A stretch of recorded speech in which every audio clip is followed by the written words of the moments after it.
गुरुदेव, कोटि कोटि नमन। प्रकरण 21, हमारी कश्मीर यात्रा। अब तुम यात्रा करने योग्य स्वस्थ हो गए हो। मैं भी तुम्हारे साथ कश्मीर चलूँगा। श्री युक्तेश्वर जी ने एशियाटिक कालरा से मेरे ठीक हो जाने के 2 दिन बाद मुझसे कहा। उसी दिन शाम को 6 लोगों का हमारा दल उत्तर की ओर जाने के लिए गाड़ी पर सवार हो गया। हमारा पहला पड़ाव शिमला में हुआ, जो हिमालय के पहाड़ों के सिंहासन पर विराजमान रानी सदृश शहर है। भव्य दृश्यों का आनंद लेते हुए हम ढलान युक्त सड़कों पर घूमे। विलायती स्ट्रॉबेरी ले लो, एक सुंदर दृश्य प्रस्तुत करते स्थान में लगे खुले बाजार में बैठी एक वृद्धा चिल्ला रही थी।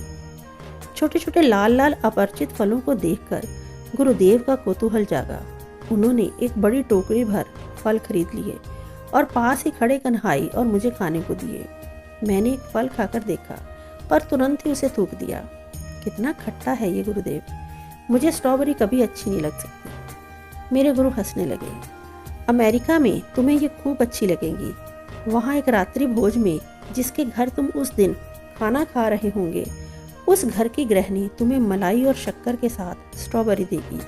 जब वह कांटे से स्ट्रॉबेरी को कुचलकर तुम्हें देगी, तब तुम उन्हें खाकर देखोगे और कहोगे कितनी स्वादिष्ट स्ट्रॉबेरी। तब तुम्हें शिमला में आज का वह दिन याद आएगा।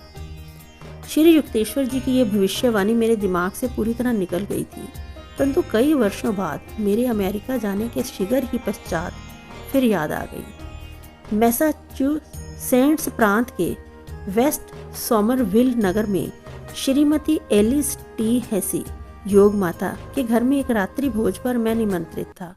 भोजन के अंत में जब स्ट्रॉबेरी टेबल पर लाकर रखी गई, तो श्रीमती हेसे ने एक कांटा उठाकर उससे मेरे सामने रखी गई स्ट्रॉबेरी को अच्छी तरह कुचल दिया और उसमें मलाई एवं शक्कर डाल दी। ये फल कुछ अधिक ही खट्टा होता है। मुझे लगता है आपको इसे इस तरह खाना पसंद आएगा, उन्होंने कहा। मैंने थोड़ा सा उठाकर मुंह में डाला। कितनी स्वादिष्ट स्ट्रॉबेरी, मेरे मुंह से अनायास ही निकल पड़ा। उसी क्षण स्मृति की अथाह गुफा से शिमला में की गई मेरे गुरुदेव की भविष्यवाणी मानस पलट पर उभर आई। ये ध्यान में आते ही मैं नितांत आदर और विस्मय से विभोर हो गया और बहुत पहले ही उनके ईश्वर लीन मन ने भविष्य के ईथर में विचरण करने वाले प्रारब्धीय घटनाक्रम को देख लिया था। हम लोग शीघ्र ही शिमला छोड़ रावलपिंडी जाने के लिए गाड़ी में बैठ गए। वहाँ से कश्मीर की राजधानी श्रीनगर तक की 7 दिन की यात्रा के लिए हमने 2 घोड़ों के द्वारा खींची जाने वाली एक बड़ी बग्घी किराए पर ली, जो चारों ओर से बंद थी और उस पर छत भी थी। हमारी इस उत्तर की ओर यात्रा में दूसरे दिन से हिमालय की सच्ची विस्तीर्णता दृष्टिगोचर होने लगी। जैसे जैसे हमारी बग्घी के लोहे के पहिए गर्म पथरीले मार्गों पर धड़धड़ करते आगे बढ़ रहे थे, वैसे वैसे पर्वत शोभा के बदलते सुंदर दृश्यों को देखकर हम मुग्ध हो रहे थे। गुरुदेव, आडी ने कहा, आपकी पवित्र संगत में इन वैभवशाली दृश्यों का बहुत आनंद आ रहा है। आडी के मुंह से सराहना के ये उद्गार मुझे बड़े सुखद लगे, क्योंकि इस यात्रा में मैं संयोजक की भूमिका निभा रहा था। श्री युक्तेश्वर जी ने मेरे मन के भाव को पढ़ लिया और मेरी ओर मुड़कर फुसफुसाते हुए स्वर में बोले, मिथ्या आत्म प्रशंसा मत करो आडी। आडी को इन दृश्यों से उतना आनंद नहीं आ रहा जितना सिगरेट पीने के लिए पर्याप्त समय तक हमसे दूर हो सकने की संभावना से आ रहा है। मुझे अच्छा नहीं लगा। मैंने धीमे स्वर में कहा, गुरुदेव, इन अप्रिय शब्दों से आप कृपा रंग में भंग मत डालिए। मुझे विश्वास नहीं होता कि आडी सिगरेट पीने के लिए बेचैन हो रहा है। पर गुरुदेव कभी ऐसी बातों में दबते नहीं थे, अतः मैंने आशंका से उनकी ओर देखा। ठीक है, मैं आडी को कुछ नहीं कहूँगा, गुरुदेव ने हंसते हुए कहा, परंतु तुम शीघ्र ही देखोगे कि जैसे ही बग्घी रुकेगी, वह उस अवसर का लाभ उठाने के लिए कितना तत्पर होगा। बग्घी एक छोटी सराय पर पहुंच गई। घोड़ों को पानी पिलाने के लिए ले जाया ही जा रहा था कि आडी ने पूछा, गुरुदेव, जरा ताज़ी हवा खाने के लिए मैं थोड़ी देर बाहर कोचवान के साथ बैठूं तो आप बुरा तो नहीं मानेंगे?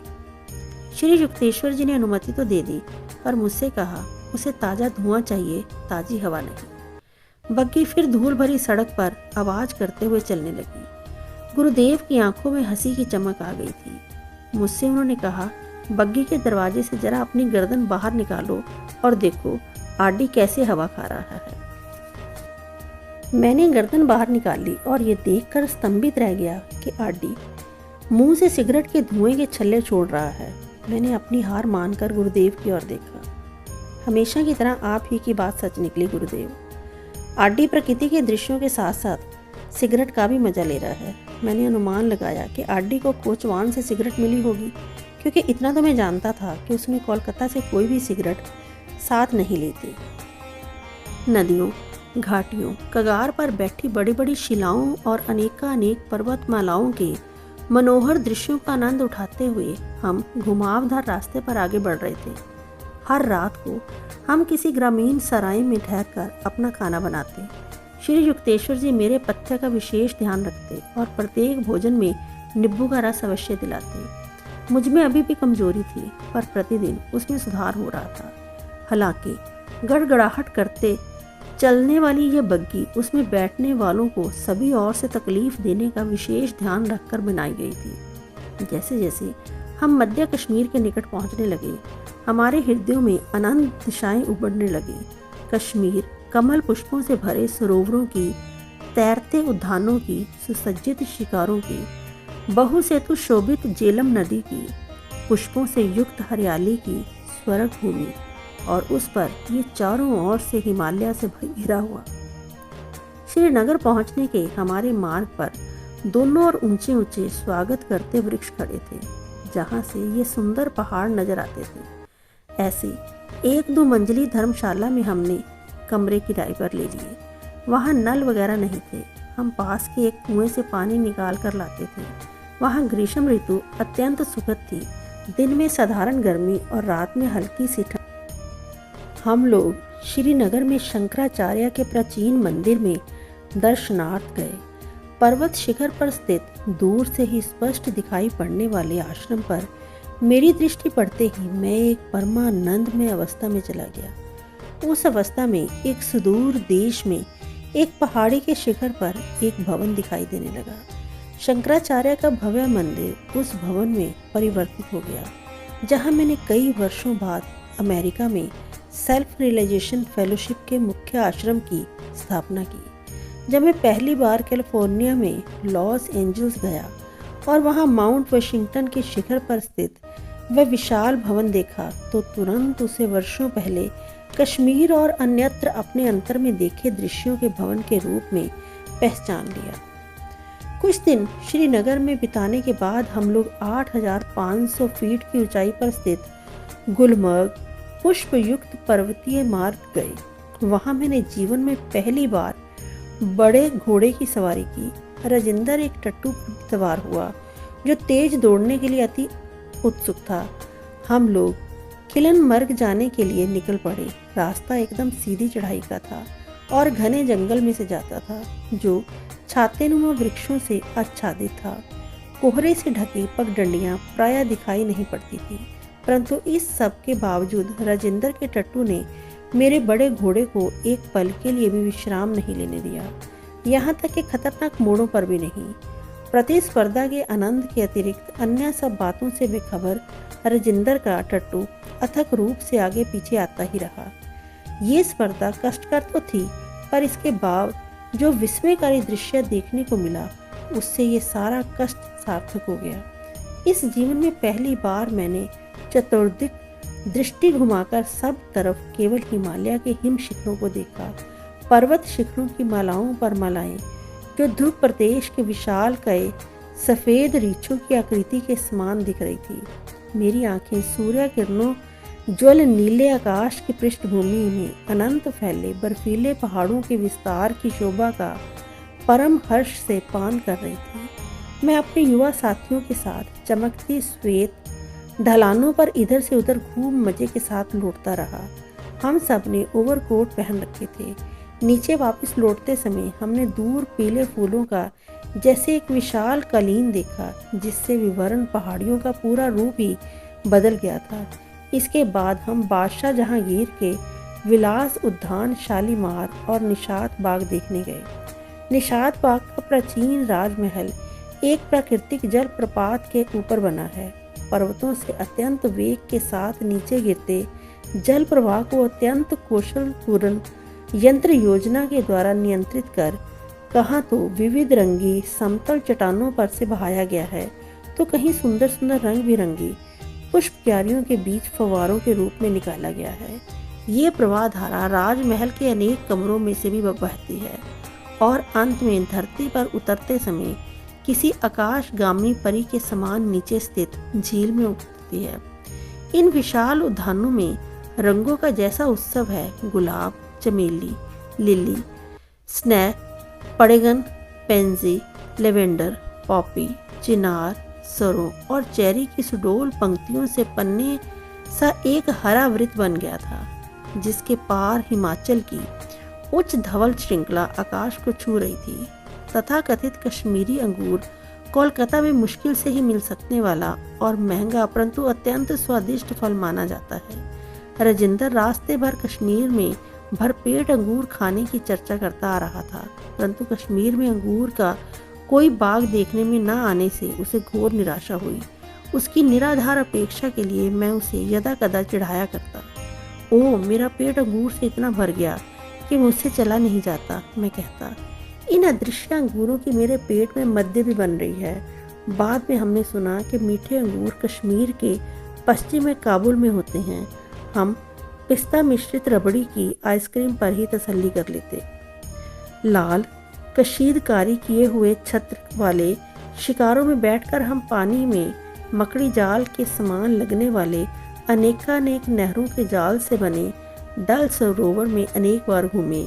यहाँ लट्ठों और मिट्टी की सहायता से बने अनेक तैरते उद्यान दिखाई देते हैं। वस्तुतः प्रथम दृष्टि में दूर दूर तक फैले हुए पानी के बीच साग सब्जियों और तरबूजों की फसल का दृश्य ही इतना विसंगत लगता है कि कोई भी आश्चर्यचकित हुए बिना नहीं रहता।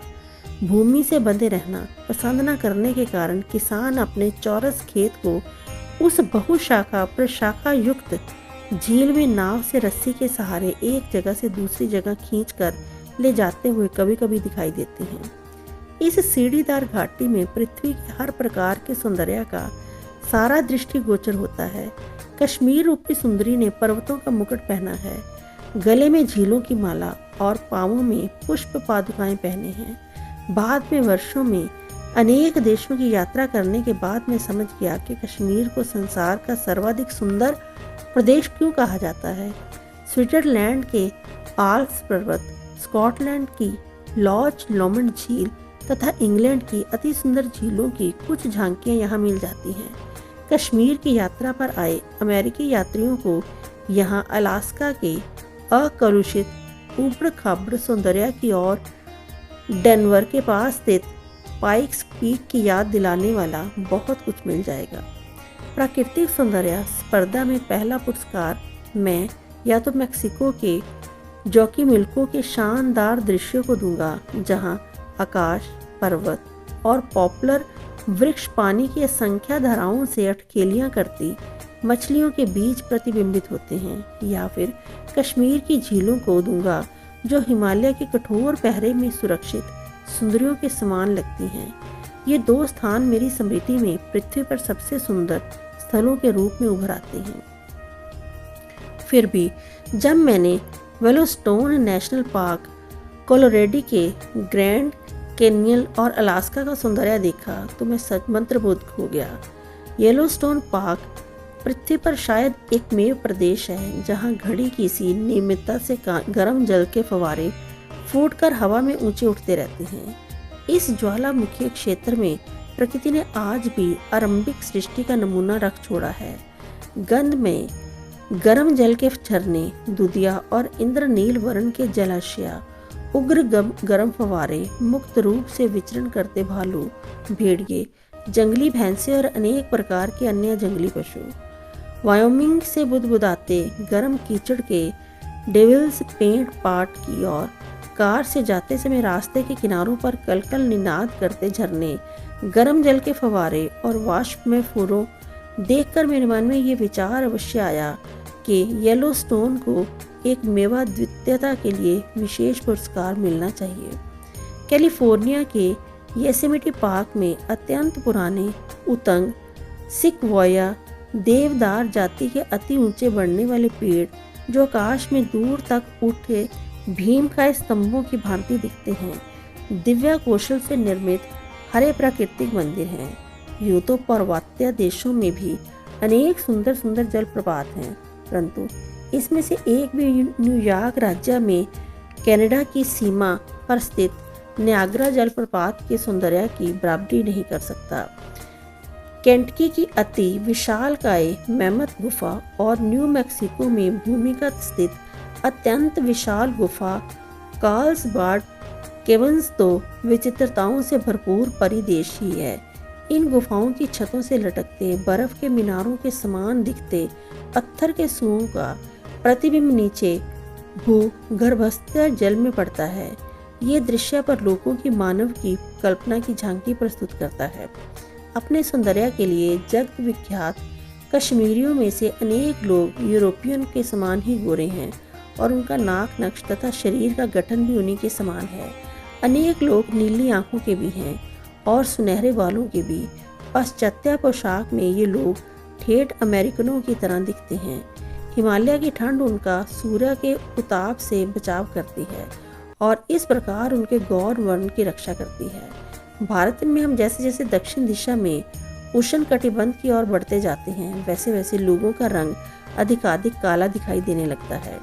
कश्मीर में कुछ सप्ताह सुखपूर्वक बिताने के पश्चात मुझे बंगाल लौटने की तैयारी करने के लिए विवश होना पड़ा, क्योंकि श्री रामपुर कॉलेज का नया सत्र आरंभ होने वाला था। श्री युक्तेश्वर जी, कन्हई और आडी कुछ दिन और श्रीनगर में रुकने वाले थे। वहां से मेरे प्रस्थान से कुछ समय पहले गुरुदेव ने संकेत दिया कि कश्मीर में उनका शरीर अस्वस्थ होने वाला है। गुरुदेव, परंतु आप तो पूर्णतः स्वस्थ लग रहे हैं, मैंने कहा। ऐसी भी संभावना है कि मैं इस संसार से उठ जाऊं। गुरुजी, उनके चरणों में मैं गिड़गिड़ाने लगा। कृपा करके वचन दीजिए कि आप अभी देह त्याग नहीं करेंगे। मैं अभी आपके बिना चल सकने में तैयार नहीं हूँ। श्री युक्तेश्वर जी चुप रहे, परंतु मेरी ओर देखकर इतनी अनुकंपा के साथ मुस्कुराए कि मैं आश्वस्त हो गया। अनिच्छापूर्वक ही मैं वहां से चल पड़ा। गुरुदेव, अस्वस्थ, स्थिति अत्यंत नाजुक।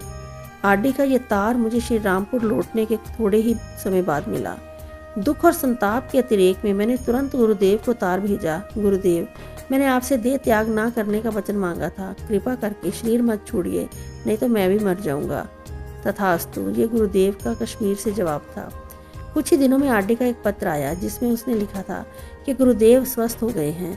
अगले पखवाड़े में जब गुरुदेव श्री रामपुर वापस आए तो उनका आकार में आधा हुआ शरीर देखकर मुझे अत्यंत दुख हुआ। श्री युक्तेश्वर जी के शिष्यों के लिए अच्छी बात यह थी कि श्री युक्तेश्वर जी ने कश्मीर में अपने भीषण ज्वर की अग्नि में उनके अनेक पापों को जला डाला था।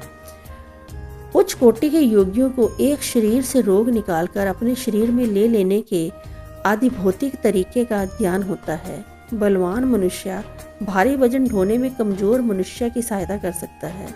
उसी प्रकार आध्यात्मिक महामानव अपने शिष्यों के कर्म भार के कुछ हिस्से को अपने ऊपर लेकर उनके शारीरिक और मानसिक कष्टों को न्यूनतम स्तर तक कम कर सकता है। जिस प्रकार धनाढ्य मनुष्य अपने अपव्ययी पुत्र के भारी कर्ज को चुकाने के लिए अपने धन के कुछ हिस्से को त्याग कर उसे उसकी गलतियों के भीषण परिणामों से बचा लेता है, उसी प्रकार गुरु अपने शिष्यों की दुर्गति को कम करने के लिए अपनी स्वसत्य संपदा के कुछ हिस्से को तिलांजलि दे देता है। एक गुप्त योग पद्धति द्वारा संत अपने मन और सूक्ष्म देह को पीड़ित व्यक्ति के मन और सूक्ष्म देह के साथ जोड़ लेता है और इस प्रक्रिया में रोग पूर्ण रूप से या आंशिक रूप से योगी के शरीर में संक्रमित हो जाता है। देह भूमि पर ईश्वर साक्षात्कार की फसल काट लेने के बाद सिद्ध पुरुष अपने शरीर की चिंता नहीं करता। फिर वह दूसरों के कष्ट कम करने के लिए अपने शरीर को रोगग्रस्त होने भी देता है, तो भी उसके कभी दूषित ना हो सकने वाले मन पर उसका कोई प्रभाव नहीं पड़ता। ऐसी सहायता कर पाने के लिए वह अपने आप को भाग्यवान मानता है। ईश्वर में सायुज्य मोक्ष प्राप्त करने में ही मानव देह का उद्देश्य संपूर्ण रूप से पूरा होना अंतर्निहित है। ये हो जाने के बाद सिद्ध पुरुष उसकी जैसी इच्छा हो वैसा अपने देह का उपयोग करता है।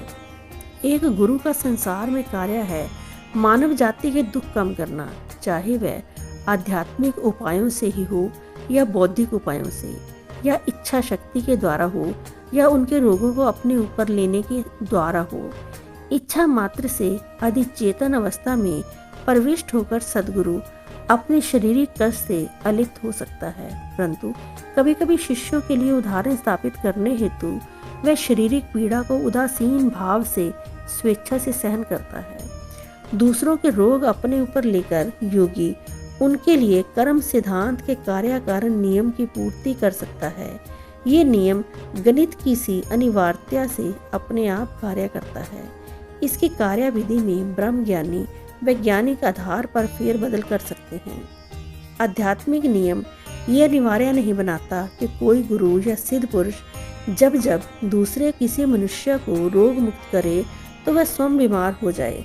तुरंत स्वस्थ करने की विभिन्न पद्धतियां हैं जो संतों को ज्ञात होती हैं, जिनमें आध्यात्मिक तरीके से रोग निवारण करने वाले को कोई क्षति नहीं होती। सामान्यतः संत जन ऐसी ही किसी पद्धति से लोगों को रोग मुक्त कर देते हैं, परंतु कभी कभी, हालांकि ये बहुत विरले ही होता है, कोई गुरु अपने शिष्यों के क्रम विकास में अत्यधिक गति लाना चाहता है, तब वह उनके अवांछनीय कर्मों के बहुत बड़े भाग को अपने ऊपर लेकर उनके परिणामों को अपने शरीर में भोग कर उन्हें निष्फल कर सकता है।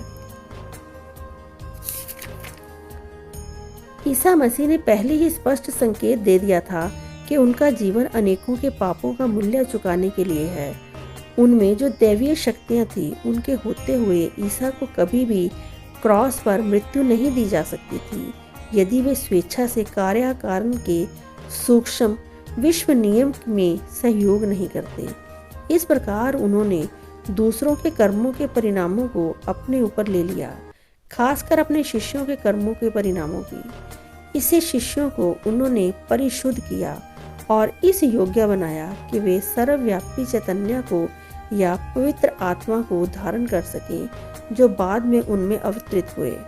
केवल आत्म साक्षात्कार प्राप्त ब्रह्मज्ञानी सिद्ध पुरुष ही अपनी प्राण शक्ति को दूसरों में संचरित कर सकते हैं या उनके रोगों को अपने शरीर में ला सकते हैं। कोई साधारण मनुष्य इस योगिक पद्धति का अवलंबन नहीं कर सकता, ना ही उसके लिए ऐसा करना वांछनीय है, क्योंकि अस्वस्थ शरीर गहरे ध्यान के लिए बाधा बनता है। हिंदू शास्त्र कहते हैं कि अपने शरीर को स्वस्थ रखना मनुष्य का अनिवार्य कर्तव्य है, अन्यथा उसका मन भगवत ध्यान में एकाग्र नहीं रह सकता। तथापि अति बलशाली मन सभी शारीरिक बाधाओं को पार कर ईश्वर साक्षात्कार को प्राप्त हो सकता है। अनेक संतों ने अपने रोगों की और कोई ध्यान न देकर अपने ईश्वर अनुसंधान में सफलता प्राप्त की है। असीसी के सेंट फ्रांसिस स्वयं गंभीर रोगों से ग्रस्त होने के बावजूद दूसरे लोगों का रोग निवारण करते थे और मृत लोगों को फिर से जिंदा भी कर देते थे। मैं एक ऐसी भारतीय संत को जानता था जिनका आधा शरीर कभी फोड़ों से भरा हुआ था। उनका मधुमेह रोग इतना उग्र था कि वे लगातार 15 मिनट से अधिक स्थिर नहीं बैठ सकते थे, किंतु उनकी आध्यात्मिक आकांक्षा अटल थी। वे प्रार्थना करते, प्रभु क्या आप मेरे इस भगन मंदिर में आएंगे? अविरत प्रचंड इच्छा शक्ति के बल से वे आखिर प्रतिदिन 18 घंटों तक पद्मासन में समाधि लगाकर बैठने लगे। उन्होंने मुझे बताया, और 3 साल पूरे होते होते मैंने ईश्वर के अनंत प्रकाश को अपने भीतर जगमगाते पाया।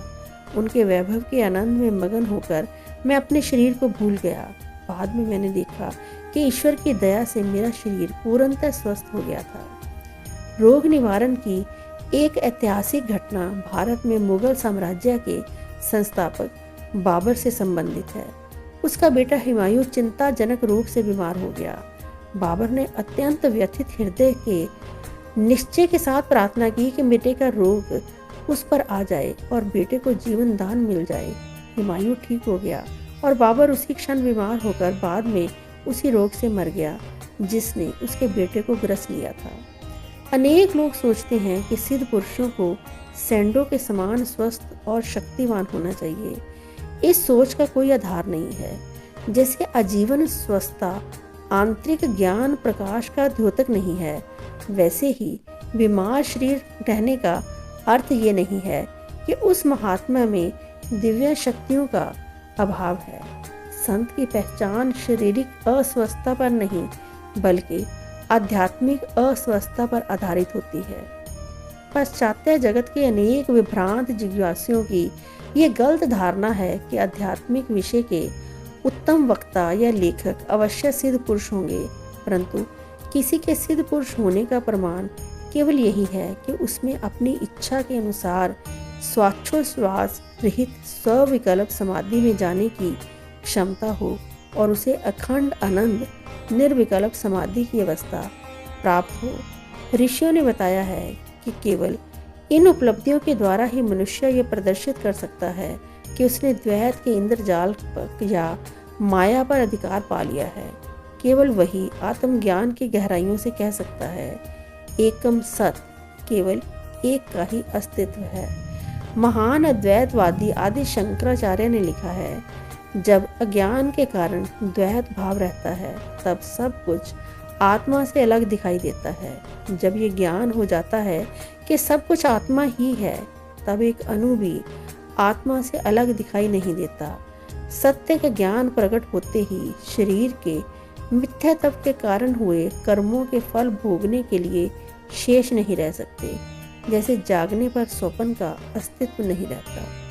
केवल सद्गुरु ही शिष्यों के कर्म अपने ऊपर ले सकते हैं। श्रीनगर में श्री युक्तेश्वर जी कभी कष्ट न भोगते यदि उन्हें अपने अंतर में वास करने वाले परमात्मा से अपने शिष्यों की उस विलक्षण ढंग से सहायता करने की अनुमति न मिलती।